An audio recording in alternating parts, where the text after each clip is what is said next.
Welcome back to No-Nonsense Airbnb. In this video, I will show you how you can add a pet fee to your Airbnb listing. If you're creating your listing for the first time and can't see pet fee anywhere, don't be confused. This is how Airbnb works. When you're creating a listing for the first time, pet fee option doesn't appear. But once you've published the listing once, and when you go back into the settings, which I'm going to show you now, you will find the pet cleaning fee there. So let's begin. Once you're logged into Airbnb, just click on switch to hosting on the top right section. That will take you to your hosting dashboard. And then you need to click on calendar in the top menu. And on the next page, you need to click on your listing name in the left hand side. And when the calendar view opens on the right hand side, you will see pricing and availability tab. Stay on pricing tab and just keep scrolling down.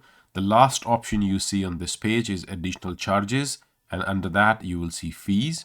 Click on that. And on the next screen, you will see cleaning fee at the top. And the second option here is the pet fee. You can just click on it and update the pet cleaning fee, whatever you want to update it to. And after that, Airbnb will automatically collect it for anyone who declares they are bringing a pet with them. The pet fee on Airbnb is charged only once. You cannot charge it for each night. So keep that in mind when you're setting it up. I hope you find this video useful. Please do like and subscribe to my channel and leave me a comment if you would like me to make a video about something which is troubling you. Until next time, bye-bye.